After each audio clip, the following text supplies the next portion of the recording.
नमस्कार दोस्तों, मैं विकास शाक्य एक बार फिर से आप सबका स्वागत करता हूं अपने चैनल पर। और आज कैवल्य दर्शन के इस पार्ट में हम पहले चैप्टर के 15, 16 और 17 ये तीन जो श्लोक हैं, इन तीनों को डिस्कस करेंगे।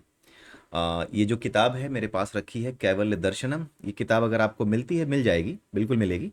ये कली हनुवाणी की तरह नहीं है कि ना मिले, ये मिल जाएगी। आप ऑर्डर करिएगा, इसको पढ़िएगा। ये पढ़ना बहुत ज़रूरी है। अगर आप अपने वेदों को, अपने शास्त्रों को, उसकी भाषा को और उसमें लिखी जो साइंस है, वेदों में जो साइंस है ना, वो ऐसे समझ में नहीं आएगी। वो ढकी हुई है, मेटाफोरिक लैंग्वेज से ढकी हुई है। आपको तभी समझ में आएगी जब कैवल्य दर्शन, कली हनुवाणी, भगवत गीता का जो बेसिक कॉन्सेप्ट है, उपनिषद, ये सारी चीज़ें जब तक आप नहीं समझ जाते, आपको ये समझ में नहीं आने वाली। इसलिए ये किताब आप ज़रूर पढ़ें। अगर आप सनातन धर्म के मानने वाले हैं, इनफैक्ट नहीं भी मानने वाले हैं, तो भी ये ज्ञान ही है। आप इसे पढ़ करके देखें, निश्चित रूप से आपको चीज़ें समझ में आएंगी। आपको इस संसार को देखने का जो नज़रिया है वो बदलेगा। ये किताबें सिर्फ इसलिए नहीं पढ़ी जाती कि हाँ आपको आध्यात्मिक बनना है या फिर आपको एक धार्मिक व्यक्ति की छवि बनानी है। ऐसा कुछ नहीं है।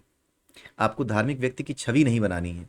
आपको एक इमेज नहीं सेट करनी है कि आप एक धार्मिक और एक आध्यात्मिक प्रकार के व्यक्ति हो। नहीं, ये आवश्यक है इसलिए ताकि जीवन में आप सही निर्णय ले सको, ताकि जीवन में आप ऐसे निर्णय ले सको जो ना आपका नुकसान करते हो, ना आप इस संसार का नुकसान करते हो।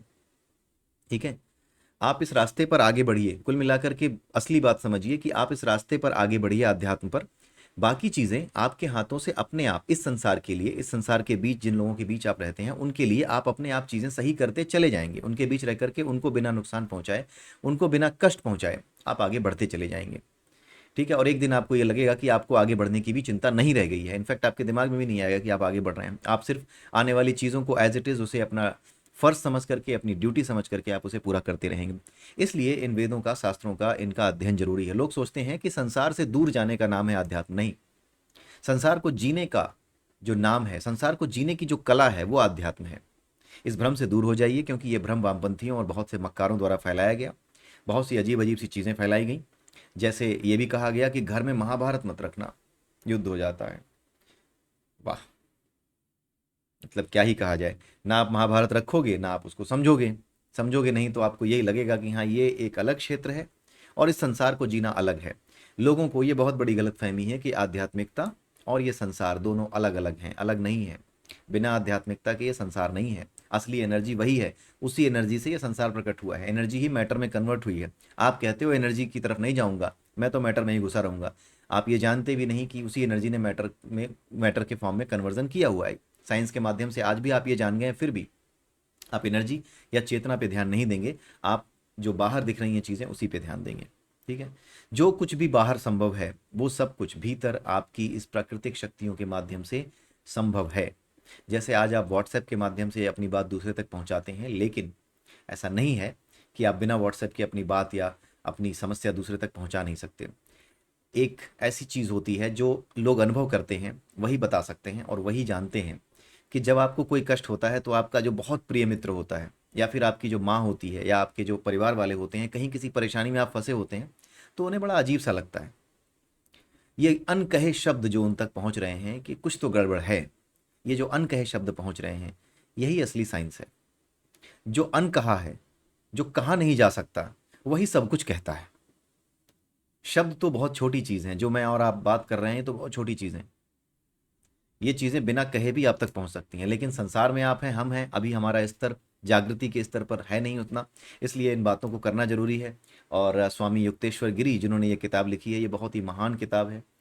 और ये मतलब ये पतली सी जो किताब उन्होंने लिखी है, मतलब बहुत बड़ी बड़ी चीज़ों पे ये भारी है, क्योंकि उन्होंने पूरा क्रक्स निकाल करके जो हमें जानना चाहिए उतना सामने रख दिया। हर किसी के जीवन में इतना समय नहीं होता। मैं भी सॉफ्टवेयर इंजीनियर हूँ, पूरे हफ्ते काम करता हूँ, लेकिन जब सैटरडे संडे जो भी मिलता है, उसके बीच में जितना मैं अपने जीवन में कर सकता हूँ, वो इन्हीं पतली पतली किताबों और इन्हीं चीज़ों के माध्यम से किया जा सकता है। तो ये भाग्य नहीं है, ये एक नियम है प्रकृति का। ये मेरे पास आई इसलिए है, मेरी बुद्धि में ये चीज़ें आई ही इसलिए, क्योंकि जब आप इस रास्ते पर चलना शुरू करते हो, एक बार एक मोटिवेशन आपको मिलती है, तो चीज़ें अपने आप आपके लिए व्यवस्थित की जाती हैं। आप इसको जान नहीं पाओगे, ये जानने वाले ही समझते हैं। ये सब चीज़ें मैंने पकड़ी नहीं है, ये मैंने देखी नहीं है, ये मैंने खरीदी नहीं है, ये मेरे पास आई है। कली हनुमानी मैंने खरीदी नहीं है, वो मेरे पास आई है।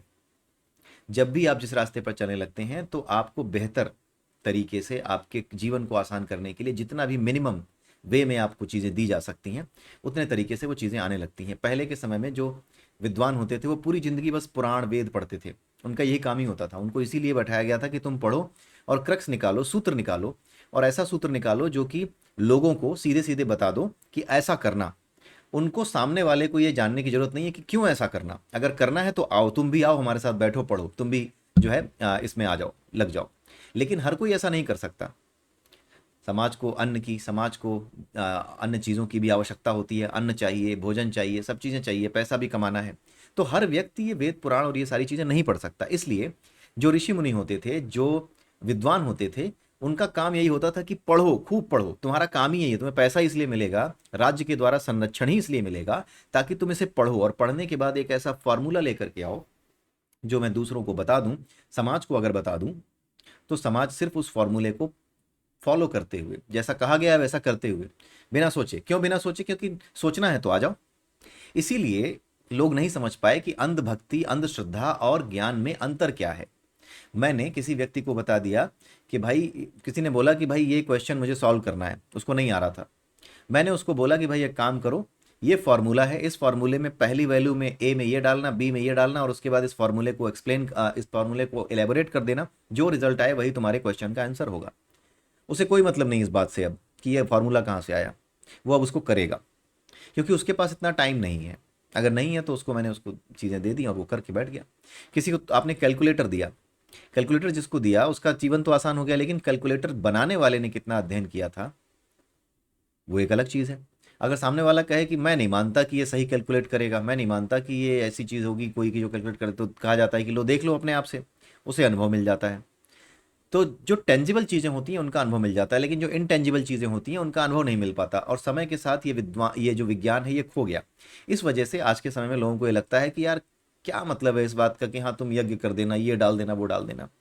ये सब साइंटिफिकली एक्सप्लेन्ड चीज़ें थी जो पहले हमारे यहाँ पढ़ी हुई थी, और जो विद्वान है उन्होंने क्या कहा कि सब नहीं पढ़ सकते इन चीज़ों को। क्यों नहीं पढ़ सकते? टाइम ही नहीं है। मैं भी पूरे हफ्ते काम करता हूँ, सॉफ्टवेयर इंजीनियर हूँ, मैं काम करता हूँ। वीकेंड पे मेरे पास जो समय होता है उसमें जो कुछ है थोड़ा बहुत वो मैं कर रहा हूँ।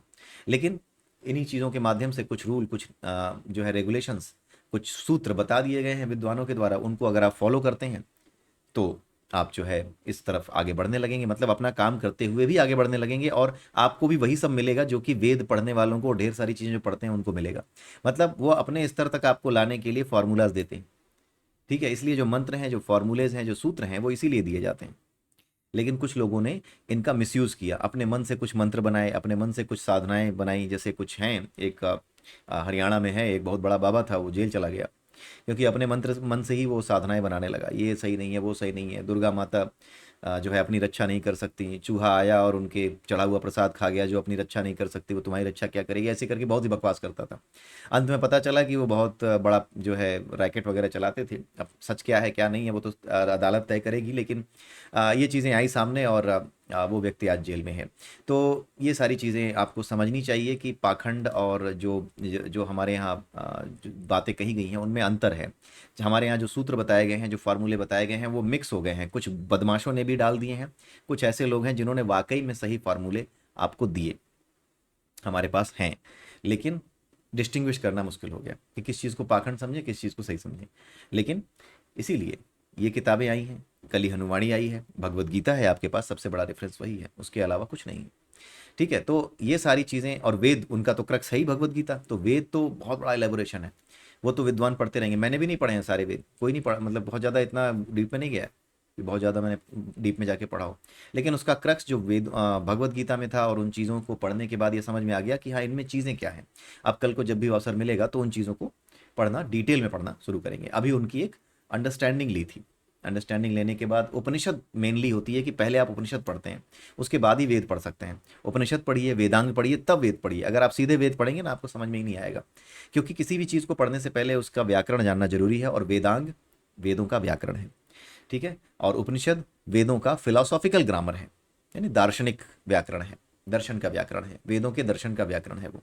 ठीक है, आइए चलते हैं वापस अध्याय 1 पर। अब देखते हैं वेद इसमें क्या बताया गया है 15वें, 16वें और 17वें श्लोक में।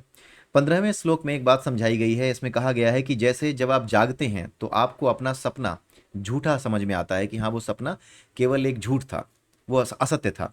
उसी तरीके से जब आपके भीतर ज्ञान प्रकट होता है, जब आप अनुभव करना सीख जाते हैं, जब आप चीज़ों को गहराई से देखना सीख जाते हैं, तो आप जान जाते हैं कि जागते समय भी जो कुछ भी इस संसार में मैं देखता हूँ, वो केवल और केवल ये मेरी एक धारणा ही है।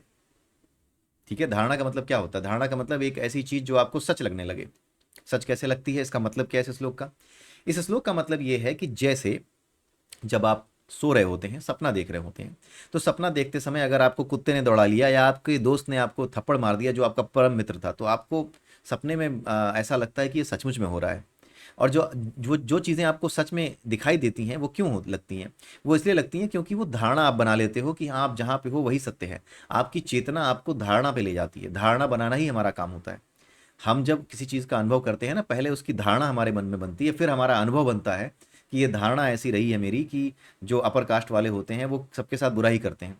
ये तब तक धारणा बनी रहेगी जब तक मुझे ये पता नहीं चलता कि एक जो ब्राह्मण था उसी ने अंबेडकर जी को पढ़ने के लिए भेजा था। एक जो क्षत्रिय था, जो एक ठाकुर था, जो ऊंची जाति का व्यक्ति था, उसने ही पैसे दिए थे ताकि अंबेडकर जी जा करके बाहर पढ़ पाएँ।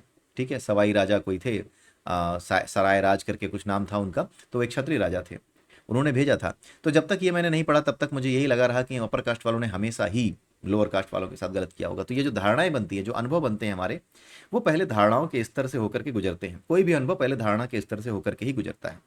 तो इसी तरीके से यहाँ पर भी है। जब आप सपने में चीज़ों को देखते हो और जाग जाते हो, जागने के बाद आपको लगता है कि यार मैं सपने में जो कुछ देख रहा था उसे बिल्कुल सच समझ रहा था। फिर आपका अनुभव, आपकी जो ज्ञान की इंद्रियां जब खुलना शुरू होती हैं, ये हर किसी के साथ नहीं होता। जिसकी ज्ञान की इंद्रियां खुलना शुरू होती हैं, जो गहराई से सोचना शुरू करता है, उसे ये लगने लगता है कि यार जैसे मैं सपने में उस चीज़ को सच समझ रहा था, कहीं ऐसा तो नहीं है कि इस संसार में जिन चीज़ों को मैं सच समझ रहा हूँ वो केवल मेरी धारणा हो कि ये सब सत्य है, ये सत्य ना हो। ये होती है स्थिति, यहाँ से होती है शुरुआत। ये किसी के कहने से आपके अंदर आई है तो फर्क नहीं पड़ेगा, लेकिन अगर बिना कहे किसी के कहे बिना, किसी के समझाए बिना अगर आपके भीतर ये बात जागृत हुई है, आपके मन में ये बात आई है, तो ये बहुत बड़ी बात है। ये अपने आप नहीं आ सकती, ये तभी आती है अपने आप जब आपके भीतर वो गुण हो, वो कैरेक्टरिस्टिक्स अवेलेबल हो।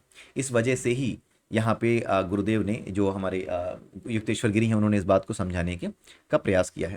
उन्होंने बताया है कि जब हम तुलना करते हैं तो हमें आभास होता है कि सब जो है सपने में जो कुछ था वो धारणा थी केवल, और जागृत अवस्था में भी जो कुछ हम अनुभव करते हैं वो क्या होता है।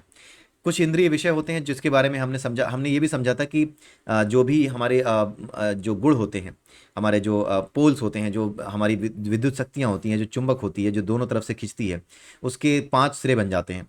ऊपर नीचे, फिर उसके बाद बीच वाला हिस्सा, फिर उसके बाद बीच वाले के ऊपर एक, बीच वाले के नीचे एक, तो कुल मिलाकर के 5 हिस्से बनते हैं।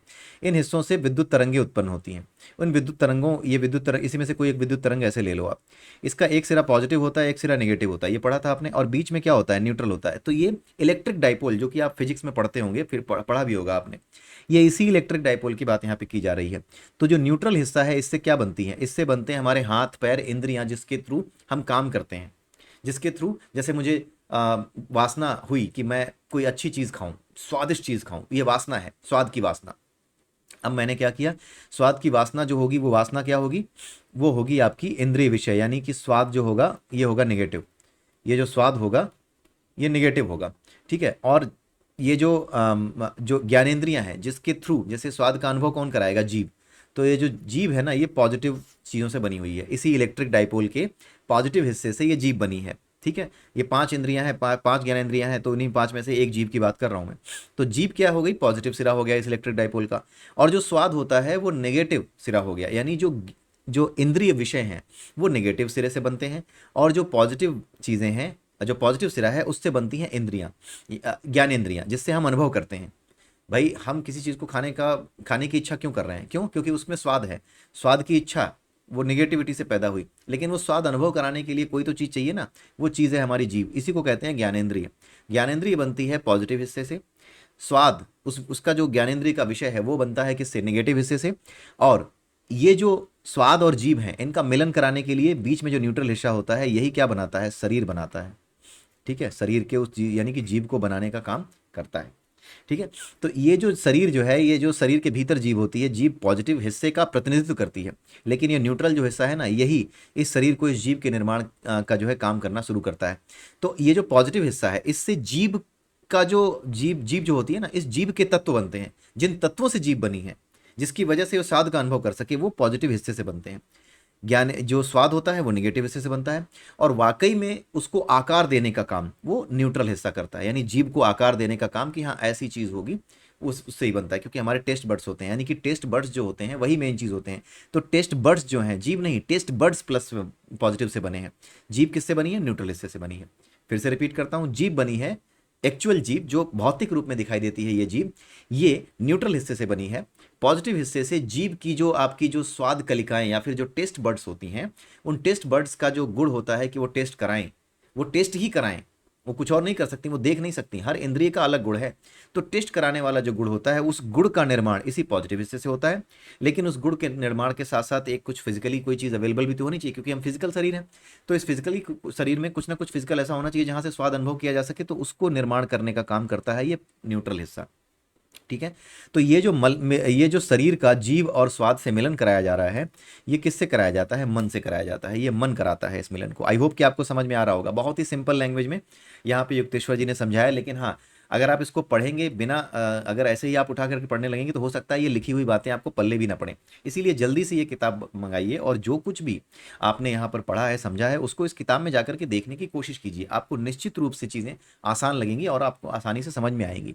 ये पूरा का पूरा जो सृष्टि है वो चुंबक और विद्युत यानी इलेक्ट्रोमैग्नेटिज्म, इसी से जो है शुरू हुआ है। और ये जो चुंबक है या जो इलेक्ट्रिसिटी है, मैग्नेटिज्म है, इलेक्ट्रोमैग्नेटिज्म कह लीजिए, ये जो भी चीज़ें आपके सामने आई हैं, इसका एक सोर्स है, वही सोर्स परमात्मा कहलाता है। ठीक है। यानी परमात्मा ने ही इस विद्युत और इलेक्ट्रिक एनर्जी को शुरू किया है।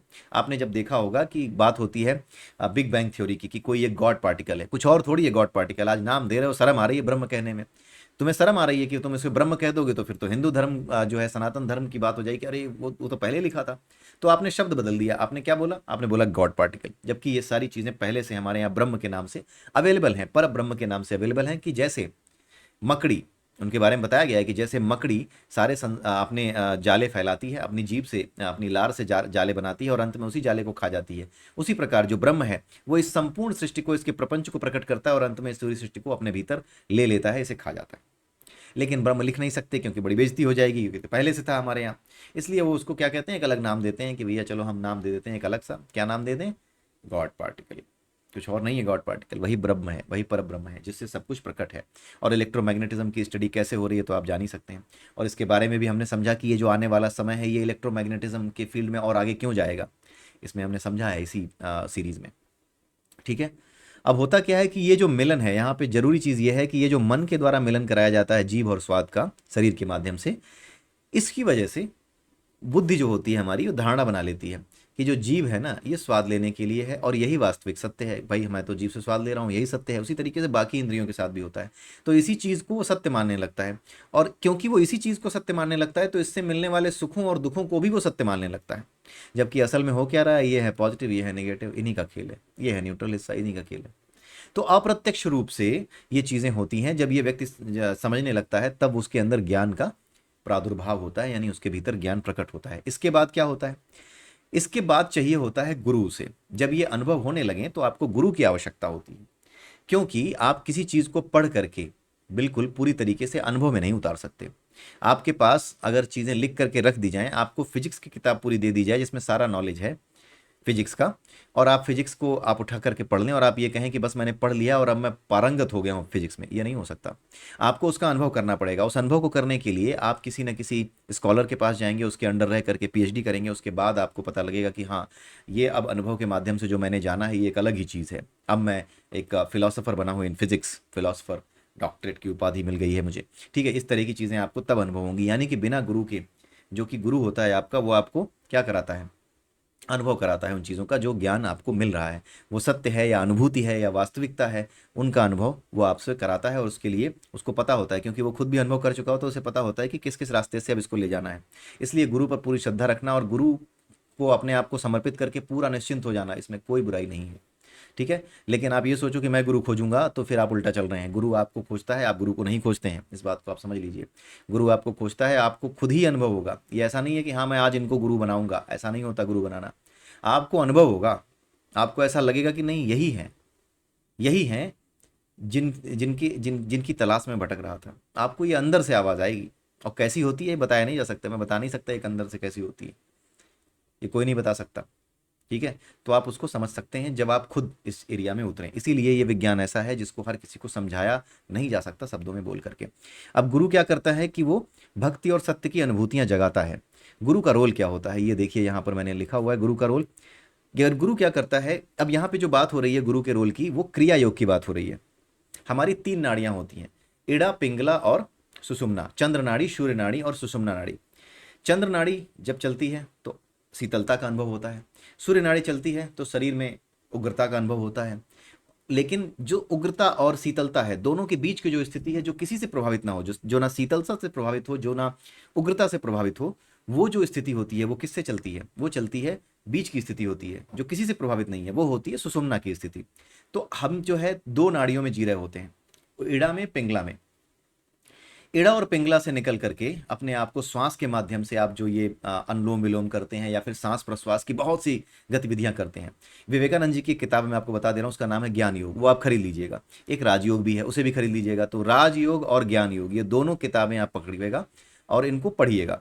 इनको पढ़ने के बाद आपको समझ में आएगा ये इड़ा, पिंगला और सुषुम्ना का जो है टारगेट क्या है, इनका मतलब क्या है।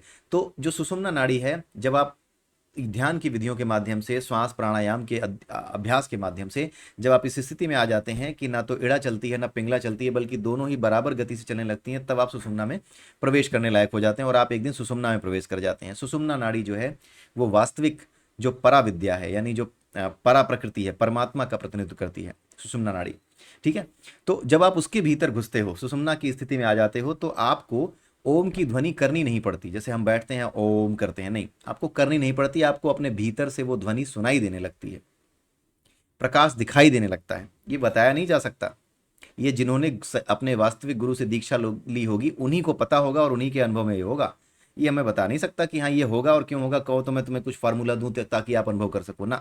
ये मन की विकृतियों को दूर करने के बाद, मन की पवित्रता के बाद होने वाली चीज़ है। और आपके अंदर डाउट है, आप बहुत बड़े साइंटिस्ट अपने आप को समझते हैं, तो आपके साथ ऐसा कैसे हो सकता है। उसकी पहली शर्त ही है कि आप सारे जो है पूर्वाग्रहों से, यानी कि जो भी प्रेजुडिस थॉट्स हैं उनसे आप दूर हो जाए। तो कैसे हो सकता है, तो आपको पहले उनसे दूर होना है।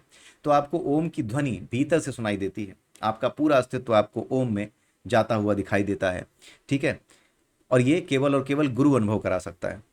तरह तरह की चीजें दिखती हैं, कभी चक्र, कभी शंख, कभी गदा, ऐसी अजीब अजीब सी चीजें दिखने लगती हैं। अजीब अजीब सी क्या, ये सारी आध्यात्मिक चीजें दिखने लगती हैं। जिन्होंने किसी सच्चे गुरु से कभी लिया हो, क्या नाम है, दीक्षा ली हो, उनसे आप पूछिएगा, वो कहते हैं मुझे चक्र भी दिखा, मुझे शंख भी दिखा, मुझे गदा भी दिखी, मुझे राधा रानी दिखी, मुझे शिव जी दिखे। ये सब दिखते हैं, आप कुछ कल्पना नहीं करते हो, ये अपने आप ऐसा लग रहा है जैसे कि अपने आप आ रही हैं चीज़ें, ऐसे दिखने लगती हैं। ये बताया नहीं जा सकता, इसका प्रूफ मैं नहीं दे सकता। इसका प्रूफ केवल और केवल श्रद्धा से गुरु के शरण में जाने के बाद, असली गुरु से दीक्षा लेने के बाद ही आपको ये चीज़ें मिलेंगी। ऐसा नहीं है कि बस मैंने कह दिया और कोई फार्मूला बताऊंगा कि हाँ बैठना, आज आज रात में बैठना, दिन में दारू पी लेना, दिन में जो है वामपंथियों से बात कर लेना, और शाम को जा करके दारू पी करके बैठ करके उसके बाद जो है ना कोई एक टेक्निकल तरीका होगा उसको बैठ के देख लेना। इसका विज्ञान ही पूरा का पूरा मन से जुड़ा हुआ है, मन की शुद्धता से जुड़ा हुआ है, मन की पवित्रता से जुड़ा हुआ है, अंतःकरण की शुद्धता और उसकी पवित्रता, उसकी दिव्यता से जुड़ा हुआ है। ये ऐसे नहीं आता, तो ये अनुभव होता है। उसमें एक चीज़ बताई जा रही है, इसमें इन्होंने बताया हुआ है, यहाँ पे राधा का रहस्य बताया। उन्होंने बताया कि जैसे ही ये ओम शब्द आपके भीतर अनुभव होता है आपको, वैसे ही उसके साथ साथ एक प्रकाश की आकृति का भी अनुभव होता है। वो आकृति कैसी दिखती है, उसी आकृति को, एक प्रकाश की बहुत बड़ी आकृति होती है, वो आकृति कैसी होती है, वो आकृति राधा रानी की आकृति कही जाती है, उसी को राधा रानी की आकृति कहा जाता है। वो जो राधा रानी की आकृति होती है वो असल में परमात्मा द्वारा भेजी जाती है बताने के लिए कि ये मेरी शक्ति है।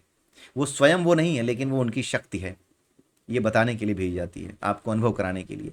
ये एक जो पूरी की पूरी एनर्जी है उसका खेल है। यानी कि जब आप अपने आप को ट्यून कर लेते हो, ये ट्यूनिंग है एक तरीके की, आपकी अपनी फ्रिक्वेंसी। अब आप अपनी फ्रिक्वेंसी किस लेवल पे ट्यून कर रहे हो, सुषुम्ना नाड़ी में आने का मतलब है, सुषुम्ना नाड़ी में आने का ये मतलब है कि आप अपनी जो फ्रिक्वेंसी है वो ट्यून करके कहाँ ले जा रहे हो, वो परमात्मा की स्थिति की तरफ ले जा रहे हो। जो परमात्मा की या आत्मा की जो वास्तविक स्थिति है ना, जो उसकी फ्रिक्वेंसी है, जो उसकी तरंग दैर्ध्य है, उस पर आप ले जा रहे हो, जो उसका आवृत्ति है उस पर ले जा रहे हो। तो जब आप किसी चीज़ को ट्यून कर दोगे, जब आप किसी अपनी फ्रिक्वेंसी को ऐसा बना लोगे जो कि परमात्मा की ओर ले जाए, तो ट्यूनिंग शुरू होगी। वो सुषुम्ना में जाने पर ही ट्यूनिंग शुरू होती है। जब आपके प्राण सुषुम्ना की तरफ बढ़ते हुए आगे बढ़ते हैं, तो इसका मतलब है कि आपकी ट्यूनिंग या फिर आपकी जो फ्रिक्वेंसी है वो इस स्तर पर आ गई है कि जो परमात्मा या जो परम ऊर्जा है उससे क्या हो सकती है, ट्यून हो सकती है।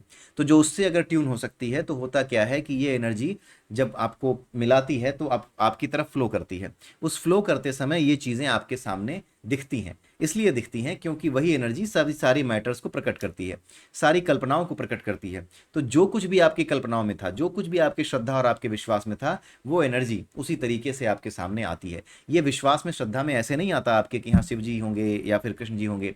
ये असल में ज्ञानियों ने जब वो तप करते थे तो उन्होंने ये चीज़ें देखी हैं। जब वो बहुत गहरे उतर गए सुषुम्ना नाड़ी के माध्यम से या ध्यान में बहुत गहरे उतर गए, तब उन्हें दिखाई देने लगी ये चीज़ें, ऐसे दिखते हैं, ऐसा त्रिशूल होगा, ऐसी माँ दुर्गा है, ऐसा ये है।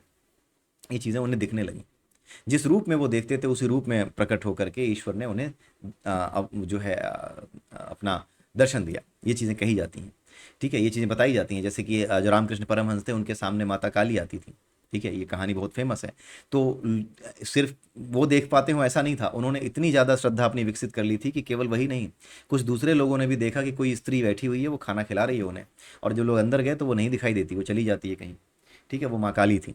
तो ये सारी चीज़ें जो आपकी हैं ये आ, उस एनर्जी के एक्टिवेट होने के बाद, यानी जब आप अपने आप को ट्यून करने लगते हैं तभी वो एनर्जी आपकी तरफ बहना शुरू होती है, तब ये अनुभव आपको होते हैं। और क्योंकि वो ओम है, एक तरफ से खिंच रही है, एक तरफ से इधर जा रही है, एक तरफ से इधर जा रही है, तो वो ओम भी आपको सुनाई देने लगता है, उसका अनुभव होने लगता है। सुनाई देने का मतलब ये नहीं कि कान के अंदर आवाज़ आने लगती है, कान का जो कान है वो अनुभव करने लगता है कि ये ओम है। ये अनुभव में आता है, अनुभव के कानों से आप सुनते हो, इन कानों में वास्तविकता में वो ऐसा नहीं कि बाहर से ऐसा लगे कि कोई आवाज़ आ रही है, ठीक है। बिन पग चले सुने बिनु काना, बिना कान के सुनने की जो स्थिति है वो उस परब्रह्म की स्थिति है। बिना पैरों के जो चलने की स्थिति है वो उस परब्रह्म की स्थिति है, उसकी एनर्जी से आप ट्यून हो रहे हो। तो जब ये ट्यूनिंग हो जाती है तो उस समय ये राधा रानी का दर्शन आपको होता है।